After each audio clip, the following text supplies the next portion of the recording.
मैं जब आप लोग के लिए आवाज़ उठाता हूं तो चूंकि यहाँ पे जितने लोग इकट्ठा हैं वो लोग एक बिरादरी से तो है नहीं, और हिंदुस्तान एक बिरादरी का देश नहीं है। जिस तरह से यहाँ पे अलग अलग बिरादरी के तमाम लड़के हैं, उसी तरह से नेता भी अलग अलग बिरादरी के हैं। मैं आप सभी युवाओं से एक निवेदन करने आया हूँ, जम के तैयारी कीजिए, मेहनत कीजिए और अपने दिमाग में सिर्फ एक बिरादरी रखिएगा, भारतीयता का, और भारत माँ का बेटा अपने आप को सिर्फ समझिएगा, बाकी और कुछ मत समझिएगा। इसका कारण बता रहा हूं, हर समाज में, चाहे वो किसी समाज का, चाहे हिंदू हो चाहे मुस्लिम हो, कोई नेता जब आपको अपने जाति के नाम से बरगलाता है तो आपका जात के नाम के लेके अपने तो करोड़पति, अरबपति, खरबपति हो जाता है, लेकिन उनके समाज के लोग वही के वही रह जाते हैं। सही कह रहा हूं कि गलत कह रहा हूं? सही कह रहा हूं कि गलत कह रहा हूं? तो इसीलिए अपने दिमाग में सिर्फ एक जात रखिएगा कि मैं भारतीय हूं, मैं इंडियन हूं। हमारी संस्कृति, हमारी सभ्यता, ये हमारी पहचान है और उसको लेकर हम आगे बढ़ेंगे। राजनीति में हमारा दर्द सबसे बड़ा ये है कि जो लोग राजनीतिक लोग होते हैं, मैं जब भी भाजपा से सवाल कर देता हूं तो लोग कहते हैं कि सपाई है, जब सपा से सवाल कर देता हूं तो लोग कहते हैं भाजपा ही है। तो ये हमारे साथ विडंबना है कि वंदे मातरम, वंदे मातरम, वंदे मातरम। सबसे पहले तो यहाँ पे जितने भी युवा मौजूद हैं,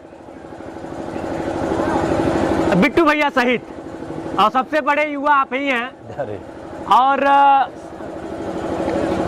तमाम छोटे बच्चे जो आप लोगों को देखकर इस ग्राउंड में आते होंगे और वो भी अपने भविष्य की परिकल्पना थोड़ा बहुत करते होंगे। तो दुधैया बाबा आर्मी ग्राउंड महुआ पार्क का यह तीसरा वर्षगांठ है और 3 सफल वर्ष पूरे होने पे सबसे पहले आप सभी लोगों को बहुत बहुत बधाई। अपने लिए एक बार जोरदार तालियां बजाइए आप लोग। जब हम लोग पढ़ाई करते हैं 6, 7, 8, 9वीं, 10वीं, 11वीं, 12वीं में जब हम लोग पढ़ाई करते हैं और जब कोई लड़का ये सोचता है, जब पढ़ाई करने वाला कोई लड़का जब ये सोचता है कि मैं बड़ा होकर डॉक्टर बनूंगा, तो डॉक्टर बनने के साथ साथ वो ये भी सोचता है कि मैं एक बढ़िया लाइफ स्टाइल जीऊंगा, मैं बड़ा होकर जब पैसा कमाऊंगा तो एक अच्छा घर लूंगा, एक अच्छी गाड़ी लूंगा। जब कोई इंजीनियरिंग करने के बारे में सोचता है तो वो भी यही सोचता है कि जब मैं इंजीनियरिंग करके पैसा कमाऊंगा तो एक बढ़िया घर होगा, गाड़ी होगा, मेरे बच्चे 5 स्टार होटल में, 5 स्टार स्कूल में, 5 स्टार की फैसिलिटी के साथ पढ़ेंगे लिखेंगे। इसी तरह से जब कोई नेता बनने का कोशिश करता है, आजकल बहुत कम ईमानदार नेता हैं और मुझे इस बात का गर्व है कि उसके बाद भी कुछ गिने चुने ऐसे लोग हैं जो हमारे और आपके आसपास मौजूद हैं और क्षेत्र के लिए अच्छा काम कर रहे हैं, जिसमें से बिट्टू भैया और लक्की भैया जो है कि सबसे कम उम्र में मुझे लगता है जितना नाम ये लोग नेतागिरी के क्षेत्र में, राजनीति के क्षेत्र में कमाए हैं, पहले इन लोगों के लिए जोरदार तालियां हो जाए।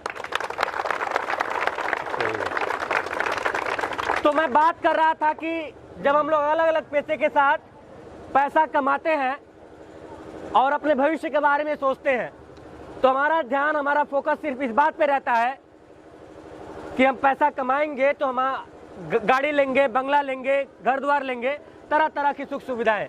लेकिन जब कोई एक युवा, एक 15 साल का, 14 साल का, 16 साल का, 18 साल का युवा जब यह सोचता है कि मैं बड़ा होकर आर्मी में जाऊंगा, फौज में जाऊंगा, किसी सेना में जाऊंगा, तो ये सब बातें वो नहीं सोचता है, क्योंकि फौज की नौकरी करना, सेना की नौकरी करना, उसके बारे में सोचना यह सबके बूते की बात नहीं होती है। जो लोग भगत सिंह जैसा, चंद्रशेखर आजाद जैसा सोच रखते हैं वही लोग ऐसा कर सकते हैं। और ये लोग जब है इस बारे में सोचते हैं तो अपना भविष्य और अपने परिवार का भविष्य नहीं सोच पाते हैं। जानते हैं क्यों? क्योंकि इनको सैलरी की परवाह नहीं होती है और सेना में इतनी सैलरी मिलती भी नहीं है, उतनी ही मिलती है कि उनका परिवार किसी तरह से जी खा सके, एक सामान्य तरीके से रह सके। लेकिन उसके बाद भी सेना में जाने का जुर्रत, हिम्मत, ये आप लोगों को और लोगों से अलग करती है। और मैं उम्मीद करता हूं कि यह हिम्मत, यह हौसला इस ग्राउंड का और इस ग्राउंड के साथ साथ इस पूरे क्षेत्र का इसी तरह से नाम रोशन करती रहेगी। मैं जब यहाँ पे आ रहा था, मैं आप सभी लोगों से, मेरी वजह से चूंकि यह कार्यक्रम लेट है, तो मैं आप सभी लोगों से हाथ जोड़ के माफ़ी मांग रहा हूँ। उसका कारण है कि मेरे भाई साहब का एक्सीडेंट हो गया था और उनको हॉस्पिटल में एडमिट कराने के बाद, ट्रीटमेंट कराने के बाद फिर मैं यहाँ पे आ पाया। भैया से मेरी बात हो रही थी आप लोगों से लगातार, तो मैं उनको बताया भी, लेकिन मैं अपने आप को यहाँ आने से क्यों नहीं रोक पाया। मैं मानसिक रूप से, घर में कोई एक्सीडेंट हो जाए तो लोग मानसिक रूप से सही नहीं रहते हैं, लेकिन मुझे यहाँ पे आना था। क्यों आना था? क्योंकि ये जो युवा यहाँ पे मौजूद है, यह मेरी ताकत तो है, साथ ही साथ इस पूरे क्षेत्र की ताकत है। क्योंकि मुझे ऐसा लगता है कि जितने भी लड़के यहाँ से, जब मैं यहाँ पे आ रहा था भैया, तो आप ही लोगों के माध्यम से पता चला कि इस ग्राउंड से अभी 3 ही साल हुआ, लेकिन दर्जनों सैनिक पैदा हो गए हैं। कोई कमांडो में है, कोई आर्मी में है, कोई अग्निवीर में अभी जल्दी हुआ है। तो सुन के बहुत गर्व महसूस हुआ कि हमारे पूर्वांचल में, हमारे गोरखपुर में एक ऐसा ग्राउंड है जहाँ पे दूर दूर से लड़के आते हैं, तैयारी करते हैं, और सिर्फ तैयारी नहीं करते हैं, रिजल्ट भी दे रहे हैं।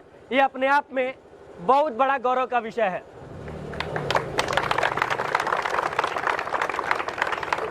मैं कई बार जब जनता के लिए, लोगों के लिए आवाज उठाता हूं,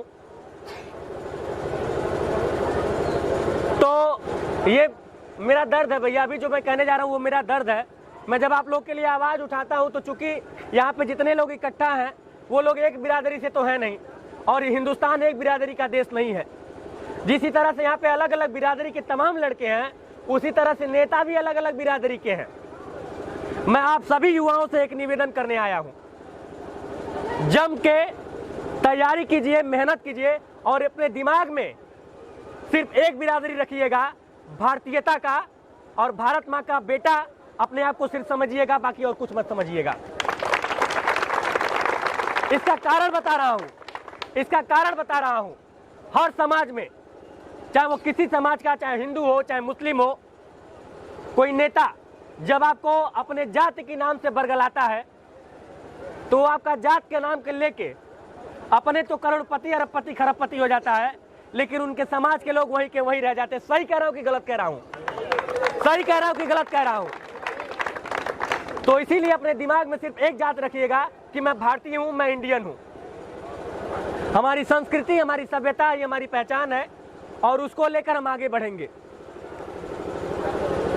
राजनीति में हमारा दर्द सबसे बड़ा ये है कि जो लोग राजनीतिक लोग होते हैं, मैं जब भी भाजपा से सवाल कर देता हूं तो लोग कहते हैं कि सपाई है, जब सपा से सवाल कर देता हूं तो लोग कहते हैं भाजपा ही है। तो ये हमारे साथ विडंबना है। लेकिन सच्चाई सिर्फ इतनी सी है कि मैं ना सपाई हूं, ना भाजपाई हूं, ना कांग्रेसी हूं, ना वामपंथी हूं, ना मनुवादी हूं, ना दलितवादी हूं। मैं सिर्फ और सिर्फ देशवादी हूं, राष्ट्रवादी हूं, और इस देश की जनता के लिए काम करता हूं। और इस ग्राउंड से, बहुत पवित्र धरती है ये, तिरंगा बना हुआ है, भारत का नक्शा बना हुआ है, और यहाँ से हमारे देश की रक्षा के लिए जवान पैदा होते हैं, तैयारी करते हैं। मैं इस ग्राउंड की शपथ खा के कह रहा हूँ, इस धरती का कसम खा के कह रहा हूँ कि आज तक देश के हित के अलावा मैंने कोई आवाज, अनर्गल आवाज नहीं उठाई है आज तक। और आप लोग का प्यार, आशीर्वाद इसी तरह से मिलता रहा तो आगे भी सिर्फ और सिर्फ देश तरफा बातें करूंगा, देश की बातें करूंगा, और आप लोगों के हित की बातें करूंगा। इसी